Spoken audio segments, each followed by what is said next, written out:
Aujourd'hui, on parle une nouvelle fois de pièces de vie avec cuisine ouverte sur salon et spécifiquement, on va s'intéresser aux différences entre les aménagements de pièces de vie avec cuisine ouverte sur salon dans une maison individuelle et dans un appartement. Alors, dans un appartement, comme j'ai déjà mentionné, selon la typologie de l'appartement, est-ce que c'est un studio, un T1, un T2, T3, T4, eh bien, on va avoir une surface quand même plus restreinte. Par exemple, même dans un T4, lorsqu'il s'agit d'un appartement, les opérations immobilières récentes proposent des pièces de vie autour de 30 mètres carrés, ce qui est de façon significative plus petit comparé à la maison individuelle. Et donc, pour un appartement, le plus souvent, on ne va pas avoir un coin repas qui fait séparation avec un bar ou un îlot et une salle à manger, mais on va plutôt avoir un seul et unique coin repas qui est l'espace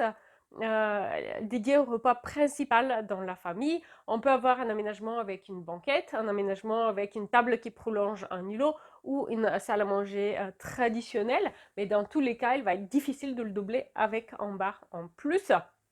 Et aussi en matière de typologie de la cuisine elle-même, si dans les maisons individuelles on a souvent des formes en U par exemple de la cuisine, et bien dans les appartements, compte tenu de la surface plus restreinte de la pièce de vie avec cuisine ouverte, la typologie de la cuisine elle va plutôt être en la cuisine droite ou alors une cuisine en L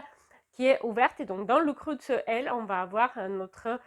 coin repas. Le coin repas va être souvent sous la forme, je l'ai déjà mentionné, d'un îlot qui se prolonge en table, ou alors une table ronde qui se trouve particulièrement adaptée pour les cuisines en L, où elle va venir s'installer au centre. Pour le reste de la pièce de vie, eh bien, souvent on cherche à aménager des murs de rangement dans les pièces de vie des appartements, puisque ce sont des espaces où, pareil, dans les chambres, on manque un peu d'espace et puis on va rarement avoir un dressing